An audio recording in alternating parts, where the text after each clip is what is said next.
Ciri khas niku, Pak. Hah? Ciri khas. Ciri khas sik cilik pantes, wis gedhe wis tukul kaya ngono ae. Tukul.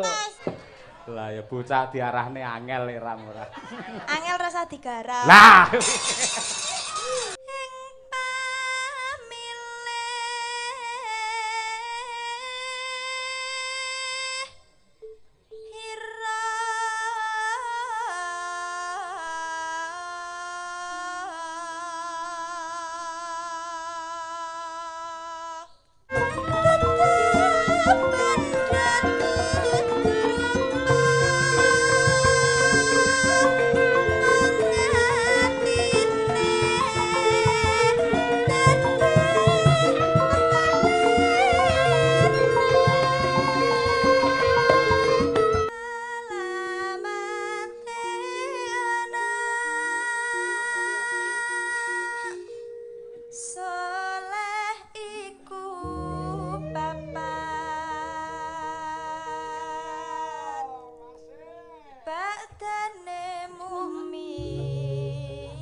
Umi Afifah men jumeneng. Arum Bali. Nah, ya apa nggih. Made in saking Kota Riok Ponorogo. Anak kula wadon Umi Hafifah. Biyen kula temu tasik kelas loro SMP ning saiki wis sak prawan prasasar kaya widodari darat ya. Biyen-biyen rambute sik abang arang-arang boroken. Tur umbelen iki ra enek enteke.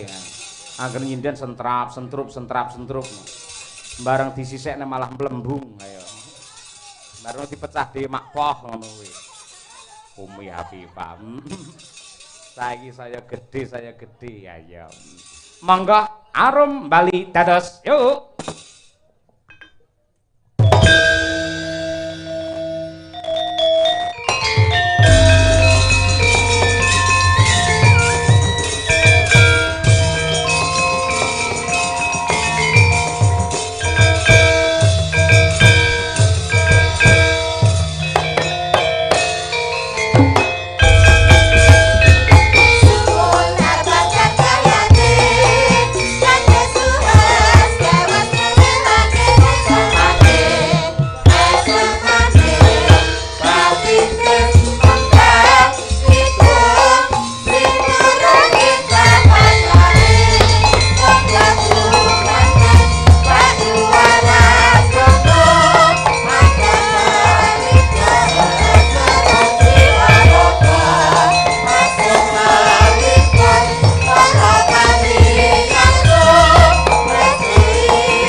Sadurunge nembang ngaturna panuwun dhisik ngaturke salam sungkem marang Bapak Sukarji sekeluarga lan ugi para pinisepuh, para lenggah sutresna budaya sing kepareng rawuh bengi iki Nduk Umi Hafifah. Yo tak wene wektu sampean. Nggih. Assalamualaikum warahmatullahi wabarakatuh, Pak, Bu. Waalaikumsalam. Kula ngaturaken panuwun ingkang tanpa upami. Sik to kowe dirasani karo sing mirsani ora krasa to? Pripun? Kok dadak ngangge Pak Bu nyapa? Lho kan sing mirsani bapak-bapak ibu-ibu. Ngene, Nduk. Ora perlu ngangge Pak Bu. Iki lak mayoritas sing rawuh lak piyai muslim. Nggih. Mongko njawab salam ki hukume wajib. Wajib. Ora perlu ngangge Pak Bu. Sampeyan cukup Assalamualaikum warahmatullahi wabarakatuh. Otomatis mesti dijawab. Oh nggih. Baleni berarti. Rasa nggih Pak Bu ya. Nggih. Baleni sing apik to wis perawan barang ngomong sik teng pecoto ha ya. Ciri khas niku, Pak. Hah? Ciri khas. Ciri khas sik cilik pantes wis gedhe wis tukul kaya ngono ae. Tukul kewanenmu anggenmu nembang ki lho ora kaya ngono kuwi. Ayo baleni sing apik. Ayo jenenge Umi Hafifah, ibu yang bijaksana lho. Ayo. Amin. Amin, ayo. Assalamualaikum warahmatullahi wabarakatuh. Sing alus aja ngoso ngono kuwi. Lah, Sing pripun, alus. Pak? Assalamualaikum warahmatullahi wabarakatuh. Penuh dengan kasih sayang wabarakatuh. Kaya ngunggah nempiak ngono ki malian ora. Nggih, baleni. Sing apik? Ayo. Assalamualaikum warahmatullahi wabarakatuh. Iki malih kaya guru PAUD lek iki malan. Ha iya wis bocah angel diarahke ora. Ya Kan ceria, Pak. Oh ceria ya. Nggih. Oh iya, seneng ya Nduk ya. Remen sangat. Piye kata-katamu piye hari ini? Hah? Kok kata-kata hari ini toh, Pak? Lah ukara lah ya kata-kata hari ini. Damel anu toh, sing kagungan niki toh, hajat toh. Oh. Lah ya kuwi lah ngangge kata-kata to kuwi. Nggih. Lah iya. Kula ngaturaken panuwun ingkang tanpa upami dumateng Bapak sinten? Ayo. Bapak. Bagi ora isin apa piye ning kono lek mangan itu ndak tanduk iso lali jenenge iki lho. Ayo. Bapak Haji. Apa? Pak Haji Wagiman. Denggelmu mlocot iki ora. Pak sinten? Bapak Haji Sukarji. Bapak Haji Sukarji. Sukar dan Aji. Maksudnya walaupun Pak Sukarji mbiyen ki rekoso ya toh. Ning dilakoni dengan penuh keikhlasan dan perjuangan akhirnya Aji ki tegese ratu menjadi orang yang mulya wibawa wonten ing miren mriki ngono kuwi. Oh nggih. Terusno. Ayo. Kula ngaturaken panuwun nggih Pak, Bu. Pak Suraji kalian Ibu Suraji. Sukarji ya Allah. Iya. Terus Suraji lah Pakku. Iya. Pakmu Pak Wijitikus ngono kaya. Ngaturaken ingkang matur nuwun ingkang tanpa upami panjenengan sampun kersa nimbali. Nggih, Pak? Nggih, nimbali. Nimbali Ki Cahya Bapak Cahya Kuntadi kalian rombongan Madangkara. Matur nuwun awit sampun awit peparing rejeki. Mugi-mugi Bapak Sukarji sekeluarga tansah manggih rahayu pinaringan sehat walafiat tentrem lahir batin selamat donya prapting akhir mugi-mugi tansah pikantuk kamulyan saking Hyang Agung. Amin. Lah ya bocah diarahne angel ram ora. Angel rasa digarap. Lah. Ayo malih kaya aja kluthuk omonganmu ora. Iki lho karo pepundenmu Pak Daryono mbiyen ya nate wayangan awake dhewe, Nduk. Nggih. Sampeyan didhawuhi supaya nembang dandang gula banjet. Aturna ya. Nggih, Pak. Muga-muga bisa dadi srana panglipur. Ya. Ya, Nduk, Umi Hafifah.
Bot-bote Pak Sukarji kepengin ngremenake para sutresna wayang iki lho. Njaba iki layare pirang-pirang, Om. Oh nggih, Pak. Kono ana, kono ya ana, nggih.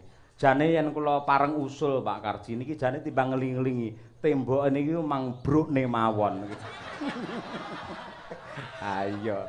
Malah ngrekasake kurar wayangan ngebrukne tembok ora. Lho, sapa ngerti engko taun ngarep wayangan neh. Ha iya.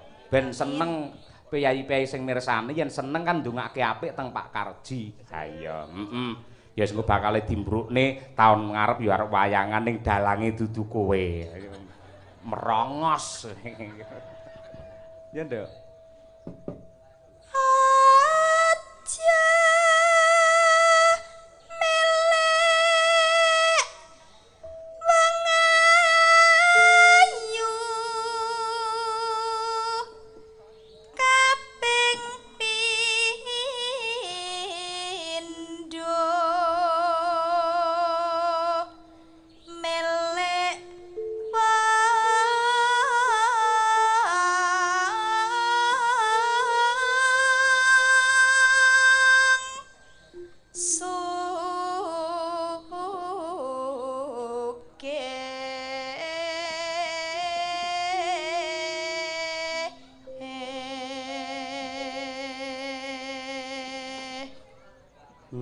nano ping telu pangkat derajat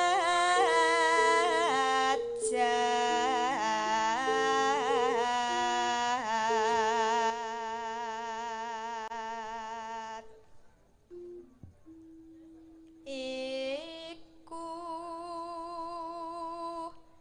bisa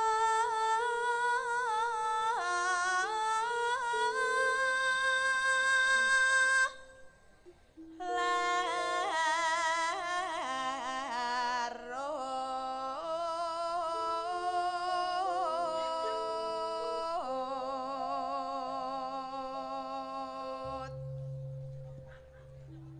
keneng sambang sarawungan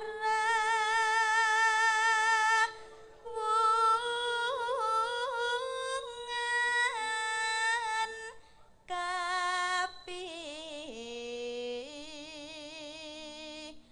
lot mring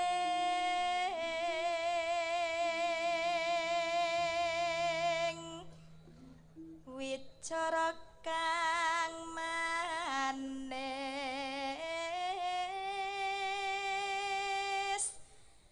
manis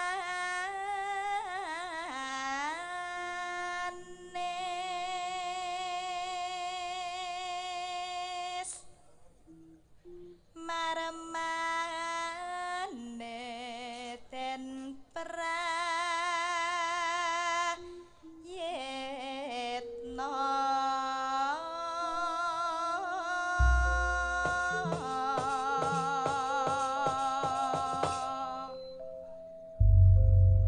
Alhamdulillah wilujeng niskala. Bacutna langgam dadi ati, Nduk. Sak ramban langgam, sak ramban engko dijaipongke. Umi Hafifah bersama Madangkara. Yuk. goleki sing kaya ngapa wong nyatane kelakon sembrene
Awas.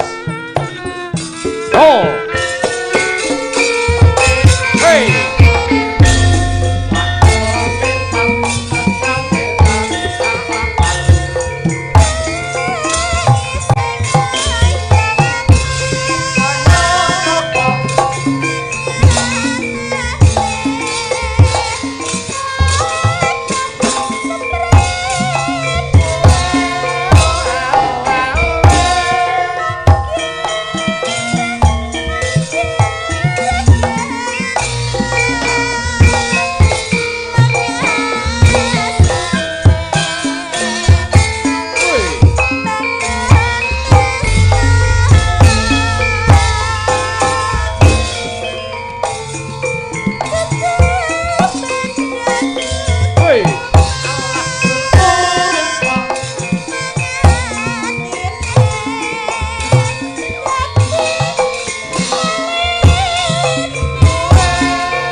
Suaramu ki apik, mirasa sing biyen kondange samene sinden debok, tegese ora gelem joget. Nggih.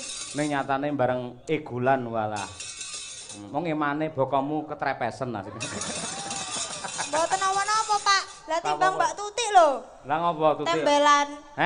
Tembelan. Ya ora apa-apa, sok awakmu ditembel ya ora masalah. Nggih. Ning ora trincing apik kok Om, pancen ya pase ya semono kuwi. Ayo. Nggih.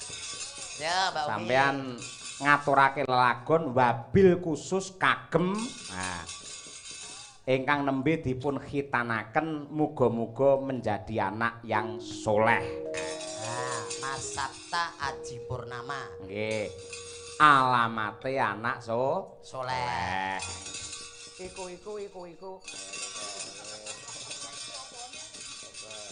Ya iki donga sing apik kanggo sing dikhitanke.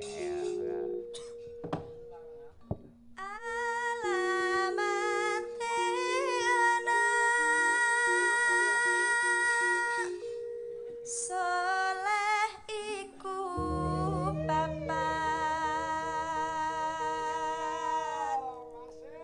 badane mumin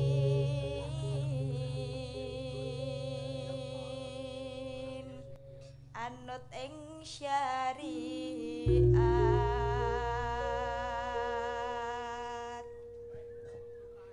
kang diheni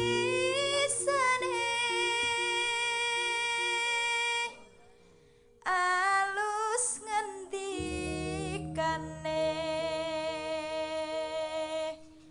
kapindo mulyaken ing wong tuwa.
matur sembah nuwun.